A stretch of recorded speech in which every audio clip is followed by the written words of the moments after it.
Hi, you're watching On the Town, and I'm your host, Tanya Cooper. I'm waiting for my guests to come, but in the meantime, we are going to introduce you. Welcome to Sunday Night Show. I'm your host, Tanya Cooper, again, like I said before, and you're watching On the Town. And tonight, we are focused on where do you channel your energy in a time of crisis? Yes. So my guests will be coming on very shortly. Tonight, On the Town thought of getting a message to people who might be hurting, frustrated, or feeling like they're not measuring up, right? If you were a foster child, or you were adopted, or you grew up in a dysfunctional home, perhaps you're suicidal, homicidal, you're depressed, or perhaps you're a black sheep of the family. It doesn't really matter. This segment is definitely for you. So you definitely want to listen in. I have my guests coming in now. No one is better at teaching people to be resilient as fosters and older adoptees. My guest tonight is from Russia. He can be seen on YouTube doing a TEDx. If you was able to be at Kent State, then you got lucky to actually experience it. He's on all the local channels in Michigan. I've seen a few clippings of him in various clippings, news shows. He is also, most importantly, the founder and the director of Overcoming Odds. I want you to please welcome my guest, who I refer to as Anthony Robbins of Foster and Adoptive Care, Mr. Oleg Lougheed. How are you? Hi. Can you hear me? Hi, how are you? I can. Hi. Welcome. Welcome to On the Town. It's so nice to see your face and see you there. Where are we going with this? So I just introduced to my guest that my viewers, that where do we channel energy in a time of crisis, like we talked about earlier? Because, as you can see, everyone's focusing on the epidemic and pandemic or whatever's going on. But you're like me, I like to focus on the positive side of it.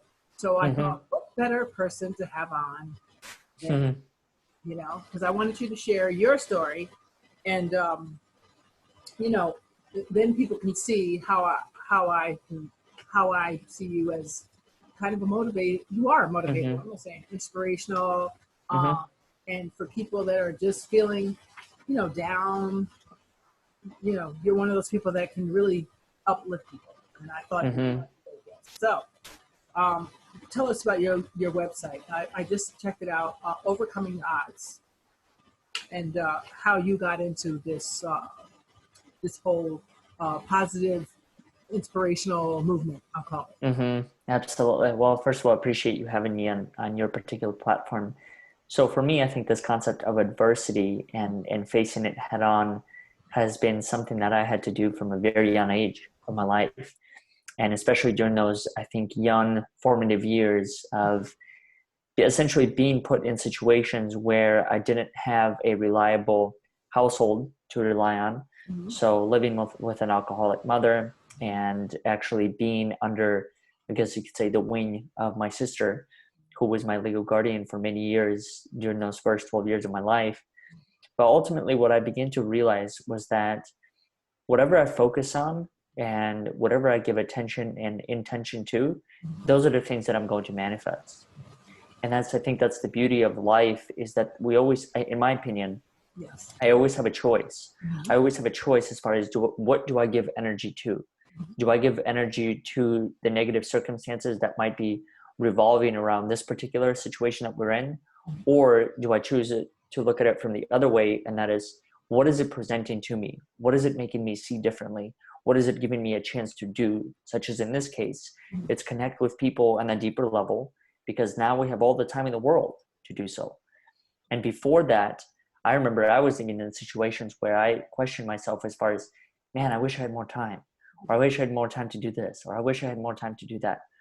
Well, now is no better time to do it. So I think everything boils down to a choice. And it truly is a simple choosing in my mind as far as, where am I going to channel this energy to? And where am I going to put the focus on? Because those are the things that I'm going to end up manifesting down the road. So that's absolutely true. But I find that your story is very unusual for a few reasons, but you actually signed yourself out from an orphanage. I want you to please share your story so people can see how you came about with all this Of stuff. course. Of course. Well, as I mentioned earlier, my first 12 years, I was born in Russia. And for my first 9, I ended up living in a very, I guess you could say, dysfunctional family unit as far as I didn't really know what my place of permanency was. There were days when I was staying with my mom and whoever her boyfriend was at the time. And then on the other days, I was staying with my sister. And then there were days in between where I just kind of stayed in between. Sometimes when we talk about those moments of sleeping on the street or stealing food or just finding ways to survive through whatever the circumstance may be, all of those things I experienced. I experienced them many times. But the thing that I've learned through that particular journey, looking back at everything now, is that I actively choose to look at all of those moments as moments of gratitude. And the reason why is because those are the moments that really taught me what it's like to be humble. Those are the moments that taught me who I am with a certain resource and without that particular resource. So in this case, I think one of the things that I'm choosing to focus on is that, yes, many of us are greatly impacted by the job loss that we're experiencing. But at the same time, it's also given me a chance to reflect, who am I with money and who am I without money? Who is that person? And is that person the same? And if not, what are the things that I chose to look at from a different lens when I was able to book the different speaking engagements that end up being canceled due to coronavirus? So the first 9 years really tested me when it came to, I think, my character. It helped me develop a lot of elements that I rely on every single day now. The ability to be driven, persistent, to always find a way. The phrase, where there's a will, there's a way. Absolutely. I wholeheartedly believe that. I lived every single day by that phrase. When I was 9, the first big transition that happened in my life was, as you mentioned earlier, giving up my parents' rights. I gave up my parents' rights. And I think the biggest reason why I chose to do that particular and go into that particular journey is because I continue to believe and trust myself that whatever was on the other side of that decision was better than the one I was presented with at the time. And that was to stay with my family household. It's one of those moments where you almost tell yourself that enough is enough. You've been in this thing for 9 years. And even though people are behind you saying, hey, things will change, things will change, don't make this decision. But in my mind, I continue to ask myself, why would anything change now? Why was this the wake-up call that people needed to hear? Why was this the opportunity where I'm literally sitting there in front of the caseworker and saying, hey, I'm willing to give up my family just to have another shot at life? Why was that the awakening? And so in that moment, I didn't believe the words that were coming out from my sister's mouth or anyone else. And I just chose to act on what I thought was best for me.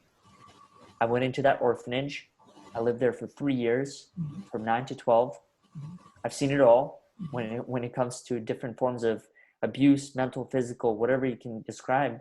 But at the same time, I'll also tell you this, that even though for many years after that orphanage life, I wanted to look at that thing or that event as this horrific experience that happened to me, I chose to look at it as an opportunity to be grateful for, because it gave me skills that are fundamental to who I am as an individual now.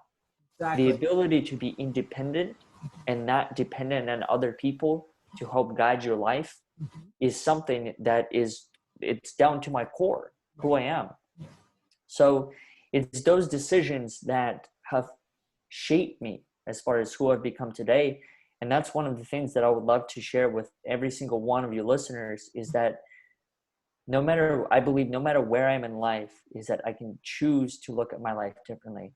I can choose to find a different perspective, because there always is. When you think about how stories are formed, whatever the story that you're telling yourself right now around a particular adversity or circumstance, there is always a story within a story.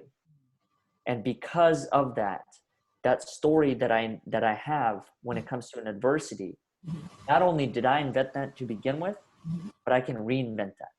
I can look at that traumatic experience once again and say, yes, it was traumatic in the moment, but what did I learn from it?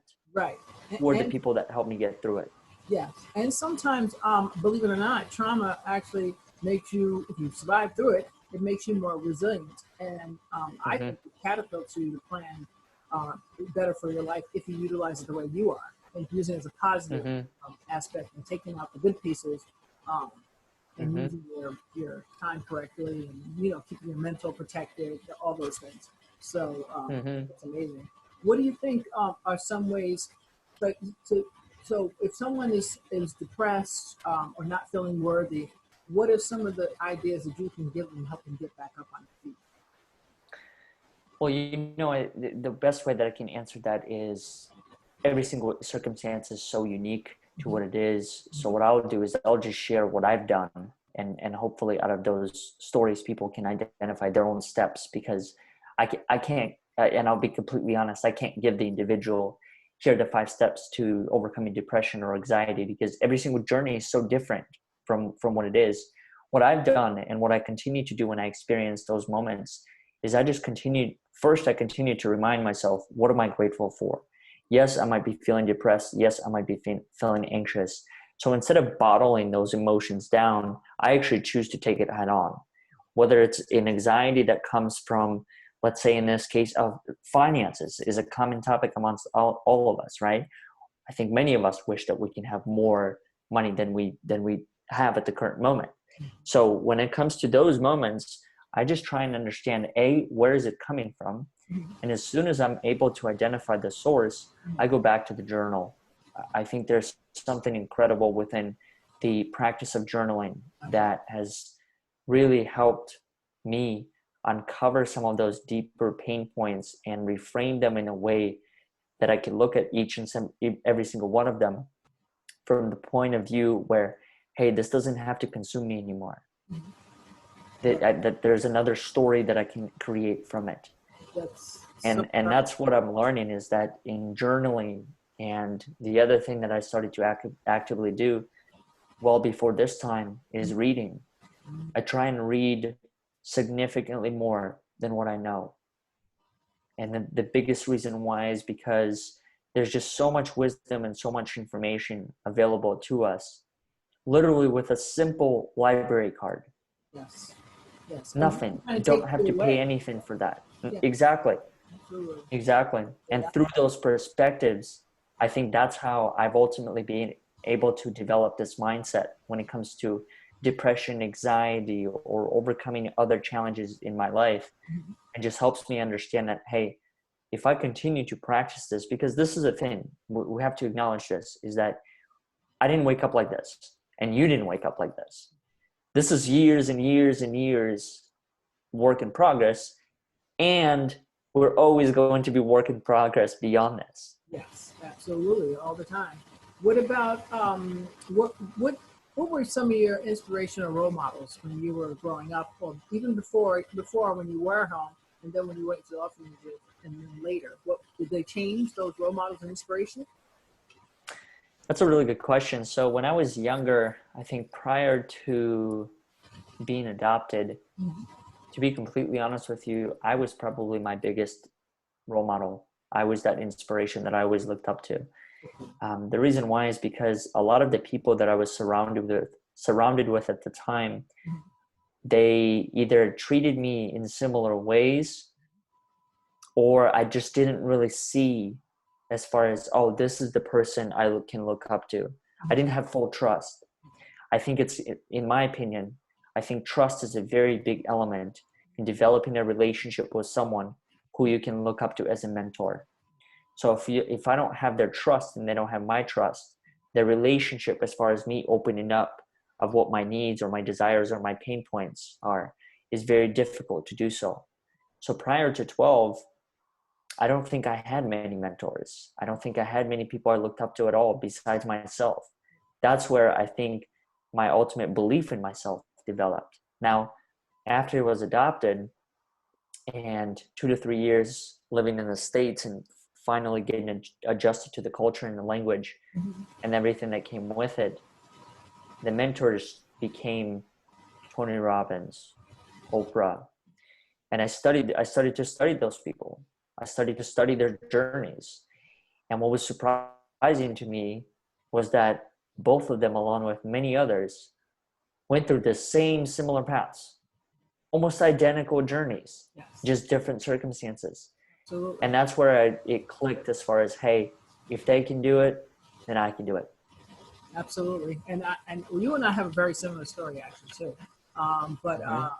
You know, my mom was an alcoholic and heroin. You know, I was in the orphanages and in the foster home, and I could have gotten adopted, but I chose not to get officially adopted because I was abused by two of my foster brothers. So that's where it shapes off a little different. But even as a young kid, people say, "What was your inspiration?" And I said, "Well, my little brother was technically, because you know I looked at him and was like, I give up, and he's screwed." So that kind of was it. But I also something in me always was a fighter. And just never like, oh, I'm just going to give up right now. That's not even my vocabulary, give up. I identify with you in that sense. How did you know, when did you know you had absolute divine purpose? When did I know that? I think the most crystal clear moment came 4 years ago. And it was 4 years ago, I was part of an entrepreneurship program, working on a completely different venture at the time. And every single week, almost every single day during that time of being in that program, I kept getting this question, this gut feeling that why me? That there's something more to this story. There's something else that I'm not tapping into it. And leading up to it, a lot of the conversations I was having with people, and just in brief encounters, I would share my story of coming to the States and experiencing the life that I did in Russia and the different challenges that I faced after coming here. And almost every single person said, you need to write a book. When are you going to write a book? But I didn't put the same significance on that story, because to me, it was just like any other day. I faced the challenge and boom, I found a way to move on, and great, I'm on to the next topic. So I started to dig deeper within that question of why me? Why was I the one that was put on this planet with this particular set of circumstances? And that's where it began to open up even more. And that's where I started to better understand that if not you, then who else? If not you, then who else was meant to go through the challenges that you're going through at any given moment? Absolutely. And that's where I begin to believe once again that there's something within it as far as this space. Initially, what I had to start with was I just had to create a space for myself to begin with, for myself to forgive, to accept, to learn what I had to learn. And then I chose to share that story with other people. And that's where hundreds of other people began to reach out and say, hey, me too. This is my story. This is what it was like to be adopted from Romania, China, South Korea, Japan, all these other countries. And that's where it clicked, that my story is such a small percentage of this bigger picture. My story was just an entry point for other people to share theirs and to see themselves in a way that they may not have seen themselves before in. Right. Tell us about your not-for-profit Overcoming Odds. That's great. So that's something that I started almost at the same exact timing. And that's what, when you talk about the purpose or finding that purpose, that was that purpose. It started off as a space for adoptees and foster youth to share their own individual experiences. And what I wanted to do is use elements of narrative therapy and positive psychology to help people identify different ways that they can look at their traumatic experiences or moments of adversity. What it's since become is a place for so many other groups and so many other individuals, people who are refugees, immigrants, LGBTQ, people who have faced very difficult circumstances in their lives. And that's where I once again understood that the space at the core of it, really what it is a space for people to be seen, to be heard, and to be valued.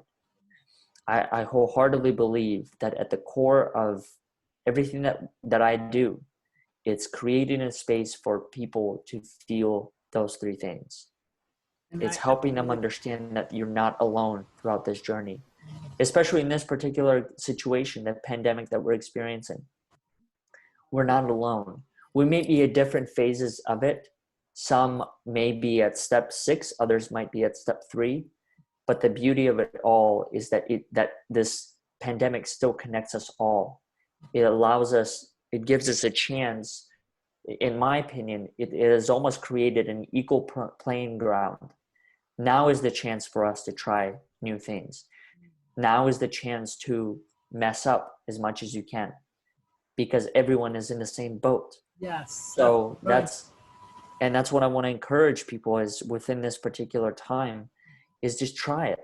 All the dreams, whatever it may be, whatever the version of yourself that you wanted to create for however many years, just step into it.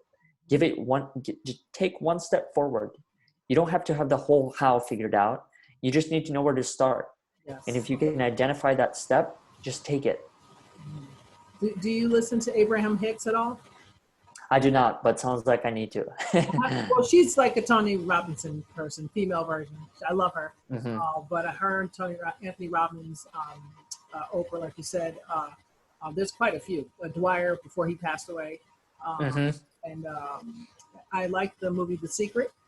Yes. It sounds like you live by that. You know, positive Mm-hmm. affirmations, positive things, to attract positive things.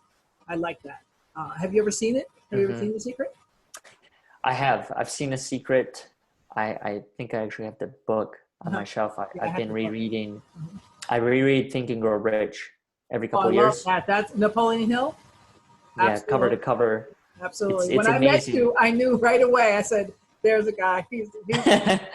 He's our Anthony Robbins of foster care." Because I used to, I work in the foster care industry. We both do help foster youth and adoptee youth, and so you always have to think of ways to inspire them, and you have to really, I believe you have to believe whatever it is you're selling. You can't just say it and not live it. So I listen to people to motivate myself too, because I'm human. I need to also be inspired.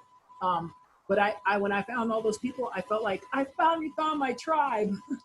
Because people think I had someone the other day, I was on a podcast, and the lady was like, "You're really too excited. Like, are you really this excited?" And I'm really hyper, and I do talk fast, but that's because I used to write shorthand, which is 120 words a minute. So I think, oh boy. I think probably at least 50 words a minute. I mean, I admit it.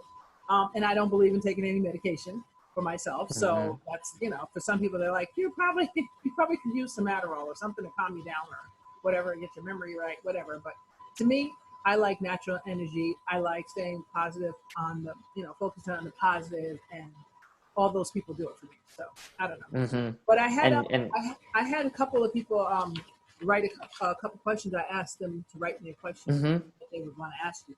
So can I read one for you? Of course. Of course.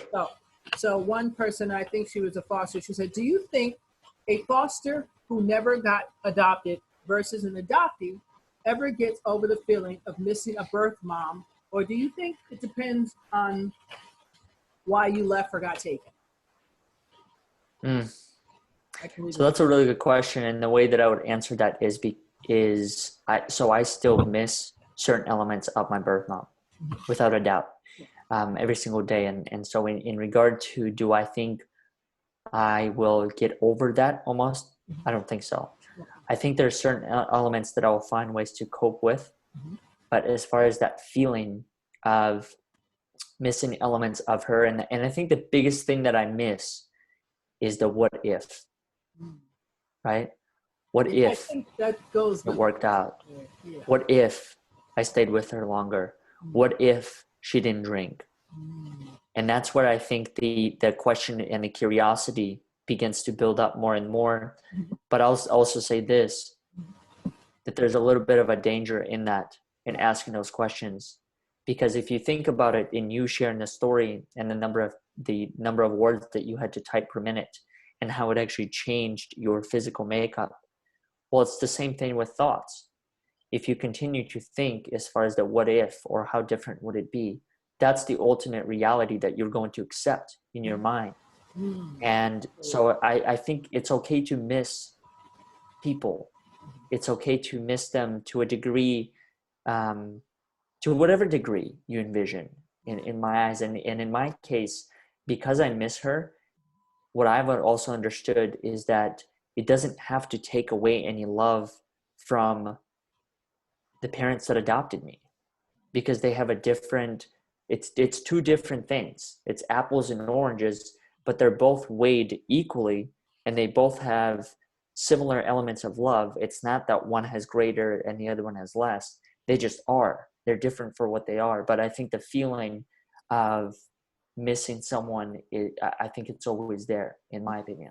Good for you. I'm so glad you said that, because some people, especially my adoptee community, they try to say, "Oh no, I never miss this, and I don't think about that." And I said, I think underneath, even if you don't want to focus on it because you don't need to for whatever Yeah. reason, I think innately anybody, that little tiny little piece always says, "What if?"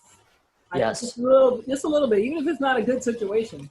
I think it's a human innate thing to be missing your tribe. I'll say your Yeah. original tribe, but that doesn't mean it's the tribe you're supposed to be with. Because I used to Yeah. tell my foster mom used to say, "Well, your mom was a vehicle to get you here. That didn't mean she was going to carry you through." So Exactly. that always stuck with me, and it made me happy to know that and not feel less like giving away. Type of thing. Mm-hmm. I'm glad on my situation. I'm glad I ended foster care, and I got to know my family again later, so I'm happy about that. But Mm-hmm. what was the other thing I wanted to know about? When you say, and I can't believe the time is going already. We've got about 5 minutes left. When you say maximizing your resources, I saw that somewhere. What do you Mm-hmm. mean by that? What can our viewers take away with maximizing your resources? So in my opinion, all the resources that have been needed for me in order to achieve whatever the goal, whatever the vision I may have, is that they're always present. They're always here. And what I mean by maximizing the resources is that I'm a firm believer, in my case, I'll speak from my perspective, that everything that I need is already here. I don't have to wait till tomorrow.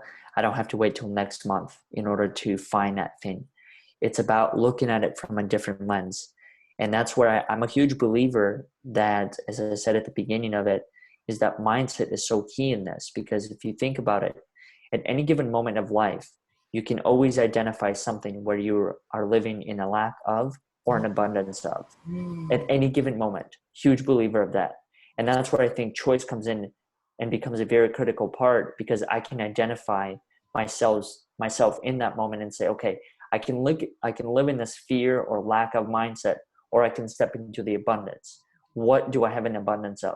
Relationships, connections, people that believe in me. So that's where I think that the resources are always there.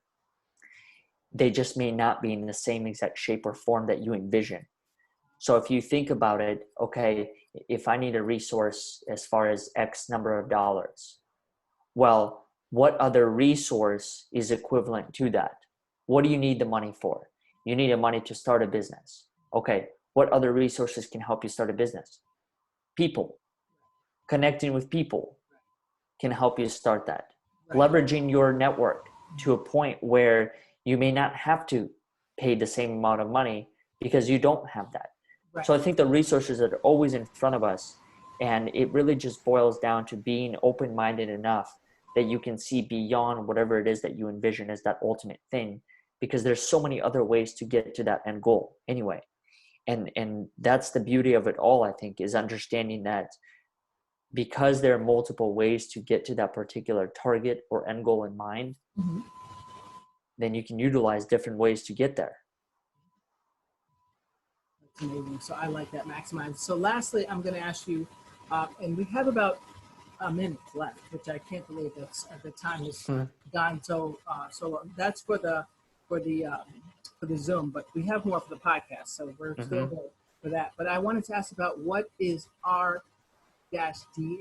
I love that. Very clever on your website. You talk Well, about. it's something that we developed a couple months ago because that's what we firmly believed in as far as what the stories represent. And if you actually go on the website and you look at each one of those and how it breaks down, R as resilience, and then some of the other ones were network and authenticity and different. And those are the things that I firmly believe in. So when it comes to the story of sharing it, I'm a huge believer in sharing an authentic self of who you are, because I think that's how people want to connect. And here's the thing that I'll speak about authenticity briefly, is that it's okay to make mistakes. In fact, if you do make mistakes, it's all part of the journey. I think this concept of authenticity, we oftentimes think that there has to be this perfect version for it, when in reality, what is perfect to begin with? Everyone makes mistakes. Everyone does things that maybe they wish they didn't do the same exact way. But I think that's the beauty of life, is just continuing to go through it, embrace it step by step. And then those that are meant to stay in your life will give you other ways to learn whatever the lessons that you had to learn.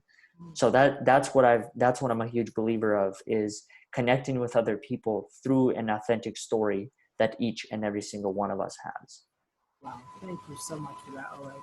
I want you to give me one summary, but I want to let viewers know you're watching On the Town with Tanya, and I'm here with my special guest, Oleg. Overcoming Odds. Can you tell me your website, overcomingtheodds.com? Is that correct? Today. Overcomingodds.com, correct? Today. Say that again. Overcomingodds.today. Oh, sorry. Overcomingodds.today. Website, if you want to check it out. And can you give us one summary before we go, utilizing our time for bettering ourselves? That's something you said to me earlier. So what's something that what piece of advice can you give us for a takeaway? Well, I know the biggest thing that I try and do within this particular time is really identify the different areas that I want to grow in. Okay. So whether it's reading more, writing more, connecting more with people, and that's the beauty of it all, is it gives me a chance to take a step back and reflect and identify what is my routine and how do I want to go about it. I've tried hundreds of routines as far as time blocking or doing X, Y, and Z in this hour or that hour. But what I've learned, ultimately what helps for me, is just creating a list of different things that I want to do and then just get to do it. And the other thing that I'll mention briefly is this: whatever that your inner dialogue is important. So if you tell yourself that you can't do it or you won't do the thing, that's the result you're gonna achieve. So if there's anything that I'll pass on to a lot of the listeners of your show, it is never say you can't do something in life. I'm a huge believer that that's a mindset. That's a mindset that you can shift, and you can achieve whatever you want. It may come in a different shape, it may come in a different form, but that's not the point. The point is that it's possible. And that's the beauty of life, and that's the beauty of their journey to begin with. Fabulous. I thank you so much for being a guest on the town.